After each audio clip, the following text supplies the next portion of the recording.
Bien, buenas tardes ya, ¿cierto? Sí. Buenas tardes a todos. Bueno, agradecer. Primero, no soy doctor. Quiero aclarar eso, pero sí soy tecnólogo médico. La idea de presentar esta experiencia, la verdad, la motivación fue, bueno, ya llevamos un tiempo trabajando en esta área, en servicio de anatomía patológica de la clínica. em, el año pasado también presenté gran parte del proyecto y este año nos vamos a enfocar principalmente en las dos últimas etapas de este mismo que ya estamos casi a puertas de dar como por finalizado, ¿cierto? Veíamos en la mañana unas charlas de patología digital, por supuesto, del doctor, olvidé el nombre, del doctor español, ¿cierto? Del Hospital de Granada, donde nos Negro. comentaba Negro, sí, donde nos comentaba su experiencia ya de años en patología digital, ¿cierto? Y esta es la mirada, digamos, de lo mismo, pero desde acá, desde Chile, ¿cierto? Y probablemente con una variación que ya se las voy a ir comentando durante la presentación. Bien, bueno, este es el flujo tradicional de anatomía patológica, ¿cierto? Y le puse algunas imágenes para poder esquematizarlas. Desde la toma de muestra hasta, por supuesto, pasando por el diagnóstico microscópico y algo que nos complica la vida a todo el servicio de anatomía patológica actualmente, probablemente que es el archivo, ¿cierto? El almacenamiento de todo este volumen de láminas, de bloques que nos quedan, digamos, por varios años. Y bueno, nuestro archivo actualmente es esto. ¿M? Esto es una parte del archivo. Lo quise poner porque en el fondo ejemplifica toda la información que está guardada. Esto deben ser máximo 2 años de información o un año y medio. Imagínense un servicio que llevan funcionando 10, 15 años, toda la información que tienen guardada en vidrio, en bloque. Entonces, en el fondo era ejemplificar un poco que por mucho que nosotros hemos puesto hincapié en, ¿cierto?, en modernizar nuestros flujos, en modernizar la automatización del laboratorio, seguimos teniendo este tipo de dificultades que de a poco, en el fondo, vamos a ir encontrando la tecnología que nos permita ir soslayando estas dificultades. Pero digamos, este es un flujo, ¿cierto?, a grosso modo, pero cuando uno quiere detectar realmente y saber cuál es el problema, cuál es su dolor, lo primero que uno debiera tener en mente es hacer un relevamiento de proceso, ¿cierto? Conocer el proceso en el cual yo estoy trabajando, em, conocer cada una de las tareas, ¿cierto?, de este proceso, los responsables, eventualmente los tiempos que se demora cada tarea, las relaciones que tienen una tarea con otra, y de esa manera uno puede ver de manera más global cuáles son nuestros dolores, cuáles son, por ejemplo, nuestros cuellos de botella, ¿cierto? ¿Qué hacer en caso de que surjan, ¿cierto? Situaciones que permitan dividir o no el proceso en dos decisiones, en caso de sí, una decisión, en caso no, otra decisión. Entonces, de esta manera uno puede detectar de mejor manera cuáles son las necesidades que uno puede llegar a tener. Y cuando uno es capaz de detectar esas necesidades y además estar alineados con los objetivos estratégicos de una institución, como en el caso nuestro, que es aumentar la eficiencia de los recursos, optimizar el uso de la infraestructura, disminuir los errores incorporando automatización, por ejemplo, lo que vimos recién, disminuyendo los cuellos de botella del proceso y de esa manera disminuir los tiempos de entrega de los exámenes, uno realmente ahí puede decir eh, digamos, está bien encaminado. ¿Eh? Y en ese sentido nosotros, esto ya es parte de la presentación del año pasado, hemos ido incorporando automatización en los procesos, ¿cierto? Hemos incorporado equipos, hemos incorporado ciertos hardware, algunos computadores, hemos incorporado software también, LIS de trazabilidad, LIS de solicitud electrónica, etcétera, de tracking. También incorporamos en el año 2016 nuestro primer escáner de láminas, con el cual comenzamos a dar nuestros primeros pasos en patología digital. Empezamos a utilizar algunos algoritmos de análisis para tinciones de inmunistoquímica como HER2, estrógeno, progesterona, al menos a nivel de investigación, todavía no en el lado clínico. Y en el lado clínico también hemos tenido algunas aplicaciones, también, por ejemplo, en las pasantías médicas hemos digitalizado algunas preparaciones histológicas para facilitar, ¿cierto? las pasantías de algunos becados o de algunas otras especialidades médicas que pasan por anatomía patológica. Entonces, esos fueron nuestros primeros pasos en patología digital. Y cuando empezamos a incorporar la patología digital como una etapa más del proceso, tuvimos que agregarlo efectivamente a nuestro proceso. Entonces, ¿cómo lo incorporamos? Bueno, aparte de poner el cuadrito acá adicional, ver qué repercusión tenía eso en el flujo y nos dimos cuenta que eventualmente podía tener un impacto importante en etapas como, por ejemplo, la distribución de láminas. Una vez que las láminas están teñidas, ¿cierto? Las láminas son distribuidas por una persona durante varias horas del día. Hablemos de distribuir 600, 700 láminas diarias a 10 patólogos distintos con distintas especialidades. Eso toma, es un digamos, es una etapa del proceso que es muy engorrosa y que obviamente es muy costosa desde el punto de vista del tiempo profesional.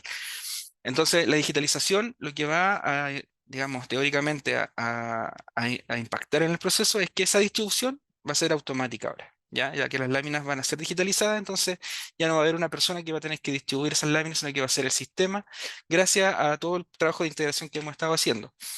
Entonces, ya en el año 2021 y 2022, como les contaba el año pasado, trabajamos en este proyecto de patología digital en varias etapas que, como les muestro ahí, son etapas que, bueno, son procesos iterativos, ¿cierto? Que están en constante revisión, no son estáticos, como por ejemplo la optimización de procesos, incluso la elección de arquitectura. Eventualmente la arquitectura de almacenamiento no la seleccionó al principio, nos cogimos una estrategia de almacenamiento, pero esa estrategia eventualmente con el tiempo puede ir cambiando.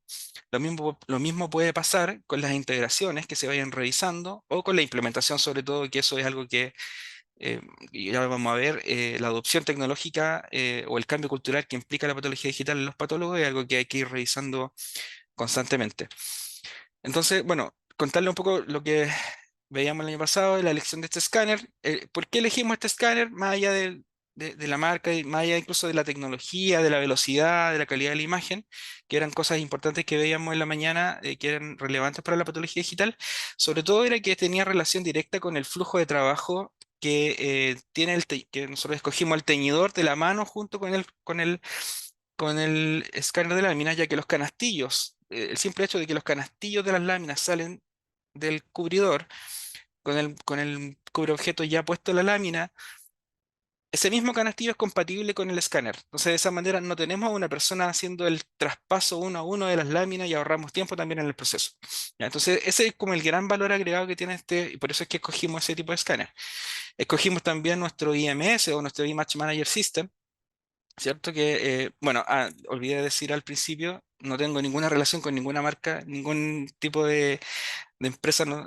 Hago ese disclosure primero, pero voy a tratar de no mencionar marcas, pero algunas ya están ahí evidentes, pero voy a denominarlo como IMS a lo largo de la presentación. Escogimos este IMS que tiene ciertas características que las vamos a ver más adelante y que incluso las expusimos el año pasado.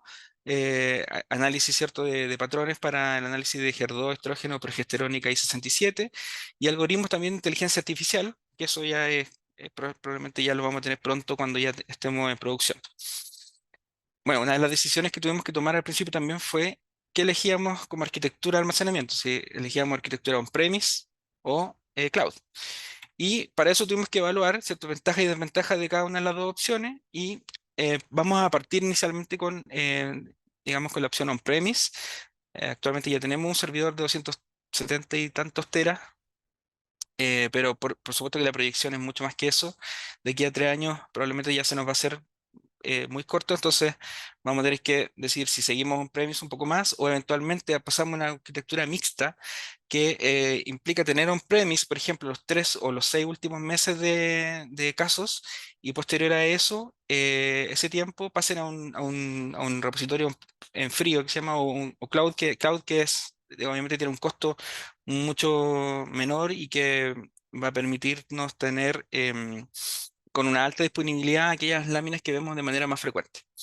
Y para el año 2023, el trabajo que teníamos planteado, ¿cierto? Era la integración entre los sistemas y la implementación propiamente tal. Ya en este momento ya estamos casi terminando las integraciones de sistemas tanto bueno, del escáner como el LIS, el IMS y algunos analizadores.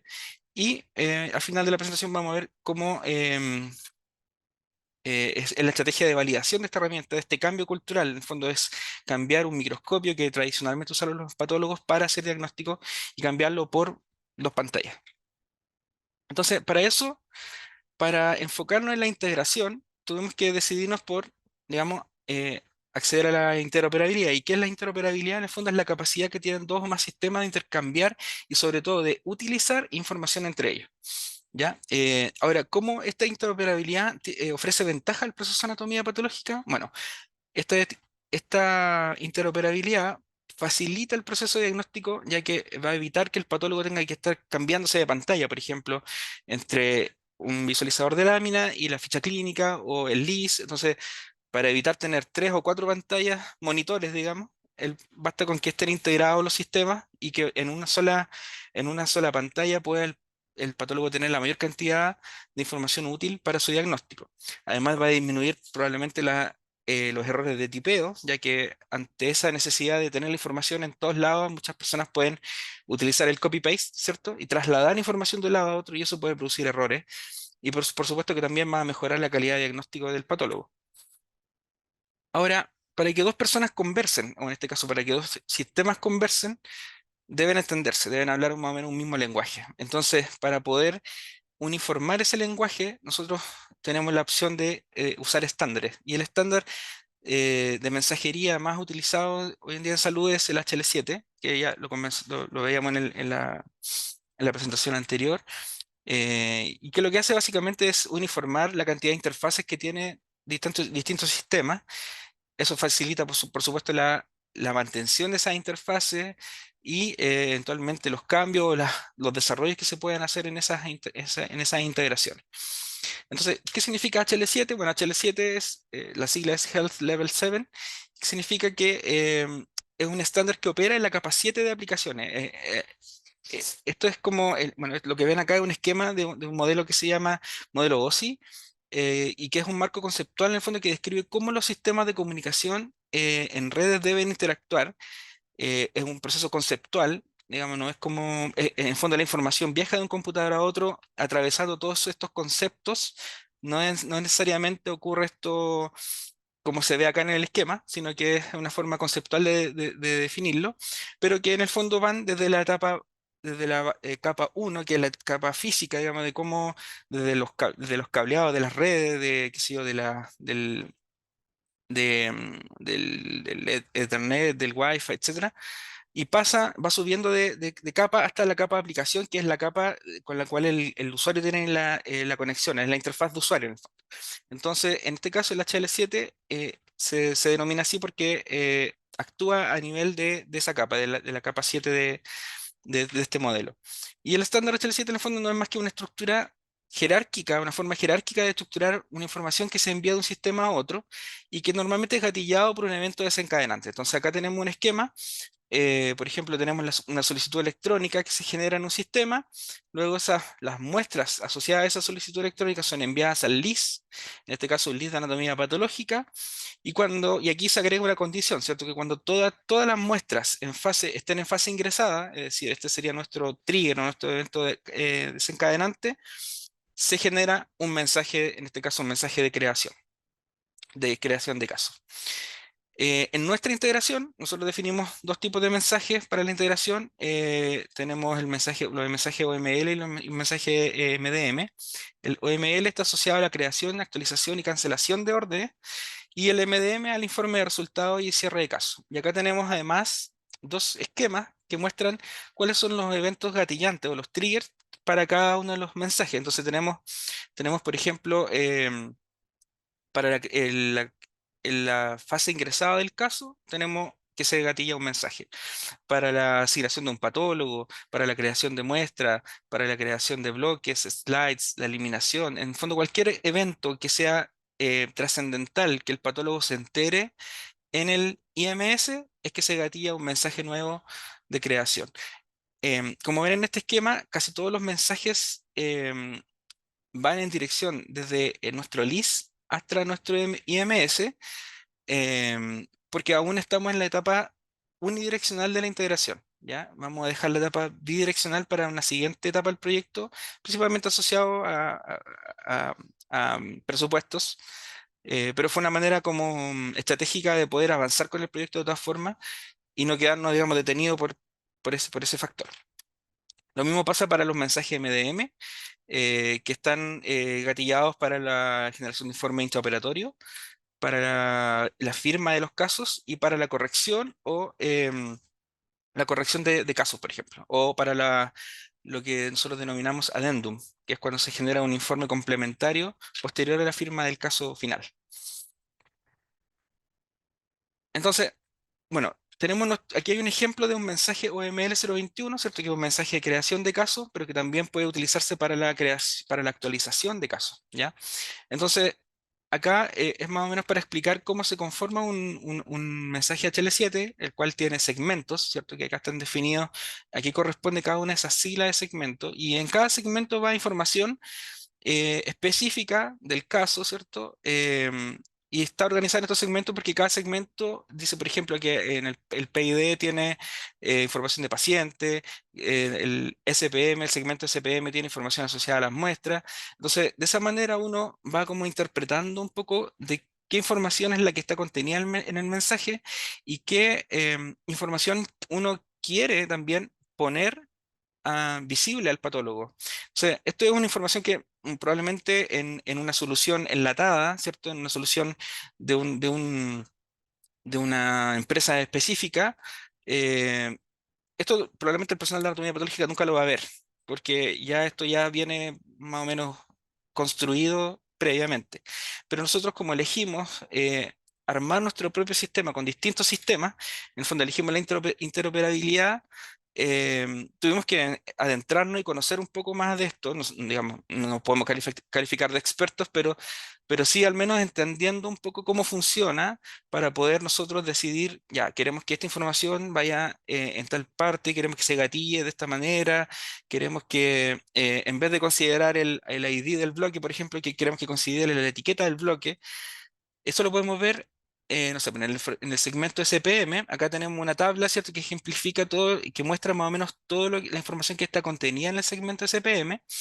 Y si vemos acá en la posición 2.1, por ejemplo, que sería como esta posición, ¿cierto? Vemos que esto también se llama subsegmento, y dentro de ese subsegmento tenemos el campo que está asociado acá al ID del bloque, que es lo que vemos acá en este mapa. Pero también tenemos en el 2.2, tenemos la etiqueta del bloque, y la etiqueta del bloque es el H2305017-1-A, que es como la denominación que uno normalmente conoce, cómo se rotulan los bloques o digamos, las muestras de anatomía patológica. En el fondo, esto es para ejemplificar que uno también tiene que, cuando decide, digamos, eh, u- trabajar con una opción que no es enlatada, va a tener que necesariamente entrar a conocer este tipo de conceptos para más o menos saber convenientemente con- em, adquirir, yo creo, el lenguaje adecuado para poder tener relaciones productivas con los proveedores también. Bueno, esto se ejemplifica de esta manera. Tenemos el caso creado en nuestro list, ¿cierto? El 5016. Estos son datos de prueba, claramente, un ambiente de certificación. El caso fue creado en el 5016 en el list, y luego se gatilló el mensaje de creación, ¿cierto? Que fue enviado a nuestro IMS. Ahí está el caso creado. Y luego esto es lo que se ve finalmente en el sistema de visualización de imágenes. Ahora, aquí nos tenemos que hacer la pregunta, ¿es simplemente un sistema de gestión de imágenes o ya estamos hablando de una plataforma de diagnóstico digital? Porque ya tenemos información relevante del paciente, de la solicitud, etcétera. Por ende, un patólogo ya aquí puede emitir un diagnóstico más o menos con información confiable. Si tuviéramos la integración bidireccional, el patólogo incluso podría hacer el informe desde acá, emitir los resultados desde este mismo sistema y esa información migrar hacia el LIS. Eso se ve ejemplificado en este flujo. Digamos, ¿cómo sería el flujo feliz? Cuando un caso tiene todas sus muestras en fase ingresada, se gatilla un mensaje OML de creación. El caso se crea en el IMS con los espacios para las láminas creadas en el LIS, es decir, el IMS prepara las posiciones en las cuales va a recibir las láminas que se van a digitalizar. Luego se digitalizan las láminas en el escáner, son almacenadas en el storage, ¿cierto? el sistema de monitoreo del IMS detecta una nueva ESLide agregada al storage gracias a la información que tiene el código data matrix de la lámina y, y asocia al caso que ya había creado previamente de manera automática. Es decir, nadie tiene que tomar la lámina y asociarla al caso, sino que el sistema lo hace de manera automática. Obviamente ahí por debajo hay reglas de parseo que permiten eso. Lo mismo ocurrirá con las láminas adicionales creadas. Cuando todas las láminas estén escaneadas y asociadas, el caso cambiará del estado, digamos, cuando está, que está esperando láminas, lo cambia a un estado que ya está listo o que ya está con todas las láminas escaneadas y asociadas al caso. Eso es súper importante porque el patólogo ya puede confiar en que no hay láminas pendientes por ser escaneadas ni por ser teñidas, entonces el patólogo ya puede hacer el diagnóstico. Entonces el patólogo hace el análisis en el IMS y utiliza como base la información migrada en la integración. El patólogo firma el caso en el LIS. Cuando la integración sea bidireccional, como les comentaba, incluso podría firmarla desde el IMS. Luego, cuando el caso es autorizado en el LIS y el PDF migra al IMS, esto lo hace a través de un mensaje MDM, que ya vimos que era como el cierre de caso o de reporte final. Y para finalizar el caso, entonces es cerrado automáticamente en el IMS con la llegada del último mensaje de cierre de caso. Ese sería como el flujo feliz de toda esta integración. Y acá tenemos un esquema más o menos general de lo que llevamos hasta el momento. Acá vemos, ¿cierto?, cómo el LIS envía la mensajería HL7 al IMS de manera unidireccional todavía. Vemos cómo el IMS también va a monitorear todas las láminas que fueron creadas en el storage. Tenemos como nuestro teñidor, ¿cierto? Genera estas láminas que son escaneadas en el escáner y almacenadas en el storage. Pero nos faltaba una parte que es importante para nosotros, que también puede ser una de las cosas, de unas lecciones aprendidas, es que tenemos un teñidor, ¿cierto? Un monoteñidor que trabaja con sus propias etiquetas, es decir, trabaja con su propio código QR, y ese código QR, por supuesto, no tiene información del caso asociada. Entonces, una opción era tomar cada una de esas láminas una vez teñidas y reetiquetarlas con la etiqueta del LIS, lo cual era un proceso completamente innecesario. Y la otra forma era establecer una nueva integración. Entonces elegimos obviamente eso y establecimos también una integración mediante HL7 con el middleware del proveedor de este equipo, que es Ventana, que se llama Ventana Connect. Entonces se genera la comunicación con el LIS y mediante un web service se genera la comunicación con el software del teñidor, y de esa manera el teñidor es capaz de realizar la técnica de inmunistoquímica con la misma etiqueta del LIS. Es decir, va a buscar la información del protocolo que tiene que hacer al LIS, Biconnect traduce esa información y el equipo realiza la tinción de manera satisfactoria. Y estos son los mensajes también que se utilizaron para hacer ese tipo de integración. Ahora, bueno, aquí doy los créditos a Ping.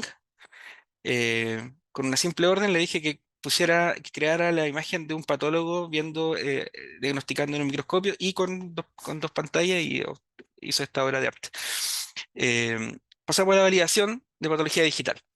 Tenemos dos recomendaciones con las que hemos estado planificando. De ellas es la recomendación del Colegio Americano de Patólogos, en la cual ellos proponen ver de 80 casos, ¿cierto? En total, de casos que sean heterogéneos, de variada complejidad, que tengan técnicas adicionales, que tengan técnica histoquímica, inmunistoquímica, al menos 80 casos en fondo, y que la concordancia entre lo digital y el diagnóstico en vidrio debiera ser superior al 95%.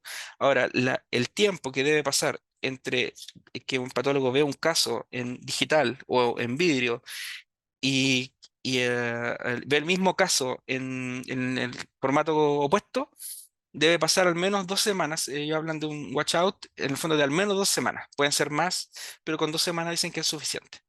Esto es totalmente válido y es una estrategia que también sondeamos en algún momento, pero luego vimos esta otra estrategia del Royal College of Pathologists y vimos que era, bueno, aparte es que es una etapa progresiva. Eso llama un poco la atención de que considera ciertos varios niveles de implementación, donde el patólogo va primero se entrena en habilidades básicas respecto al software.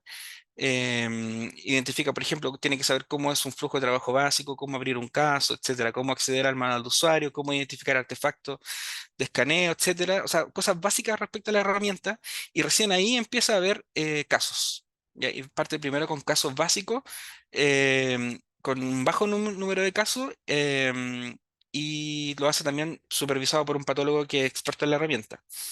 Luego, recién ahí pasamos a la etapa uno, que es una etapa retrospectiva que ellos recomiendan, que al menos deben revisar 20 casos hacia atrás, digamos, hacia el pasado, de casos de diversa complejidad, donde el patólogo debe tener disponible, por supuesto, toda la información de la historia clínica. Y lo importante es que primero lo ve en digital. Ellos plantean que primero lo debe ver en digital, corrobora en el vidrio si es que está de acuerdo o no, si que hay concordancia o no. Y esa concordancia, obviamente, esa evaluación la registra. Ya, eso es muy importante, que después de cada evaluación haya un registro de esa evaluación, y eso lo permite también nuestro IMS, permite tener configurar formularios, ¿cierto? Los cuales pueden utilizarse tanto como para la validación de patología digital, como para control de calidad y también para la generación de informes sinópticos, que eso va a ser muy relevante cuando tengamos la integración bidireccional. Y la etapa 2 ya son casos en vivo, ya este es un estudio prospectivo. En el fondo, el patólogo entre 1 a 3 meses ve todos los casos que pueda, con diversas patologías y órganos, etcétera, donde también hace la revisión digital luego y primero, y luego hace la revisión, la corroboración en vidrio. Una vez que ya, digamos, está todo, se cumple con esa etapa de validación, se hace una declaración de esa validación y se planifican ciertos monitoreos continuos. Es importante también dejar establecido de que el patólogo se validó en tal y cual órgano, ya que no es lo mismo validarse que sea en estómago y después empezar a ver mamas. Digamos, siempre tiene que estar como súper bien registrado los casos que se utilizaron para dicha validación. Bueno, ¿cuáles son nuestras principales dificultades que hemos enfrentado? La primera dificultad grande que tuvimos fue eh, que no teníamos un gran número de proveedores con experiencia en patología digital acá en Chile. Entonces tuvimos que empezar a buscar opciones por todo el mundo, digamos, que se ajustaran, digamos, a nuestros requerimientos. Y un tips, digamos, para los que están eventualmente buscando proveedores es entrar a los congresos, ¿cierto? De diversas disciplinas y empezar a ver quiénes son los sponsors. Y ahí uno va encontrando distintos tipos de sponsors, hay por supuesto empresas mucho más reconocidas que otras, pero también hay muchas startups, hay muchas empresas que están recién partiendo, hay otras que llevan mucho tiempo pero que no tienen tanta visibilidad, entonces hay una variedad de opciones y uno ahí puede ir viendo y ver cuál es la que más se ajusta a las necesidades. La dificultad inicial, software enlatado, software a medida, lo que les comentaba. O sea, el software enlatado a nosotros nos producía probablemente mayor facilidad al momento de implementar, ya que ya está todo armado, digamos. Pero por supuesto el costo de eso es muy alto. Y todavía para el mercado de Chile en ese tiempo era un poco complicado lanzarse con esa solución.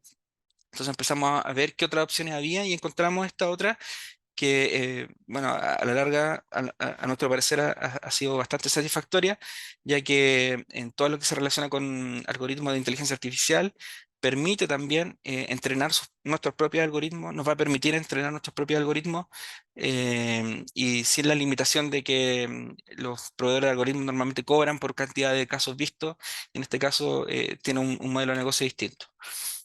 Bueno, el presupuesto, ya les comentaba, tuvimos esa disyuntiva, digamos, si hacíamos la integración bidireccional o unidireccional, y tuvimos que privilegiar la unidireccional para poder salir adelante con el proyecto. Y eso fue lo que nos llevó a estar ahora ya a puertas de partir.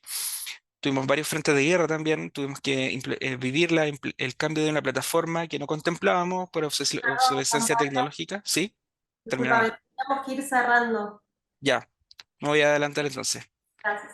Bueno, Em, comentarles que alguna de las lecciones aprendidas es definir bien un equipo de trabajo, ¿cierto? Establecer y testear bien los casos de uso. Em, por supuesto, planificar, realizar Gantt y hacer reuniones semanales y frecuentes. Una de las cosas que nos sirvió mucho fue hacer sesiones online junto con todos los proveedores para hacer pruebas online en conjunto, y por supuesto una de las mejores recomendaciones, valorar a nuestros equipos, ¿cierto? Al team de clínica alemana, la doctora la jefa de servicio, quien normalmente es la que impulsa todos estos proyectos, y a todos los participantes del equipo que conforman nuestro servicio. Eso sería.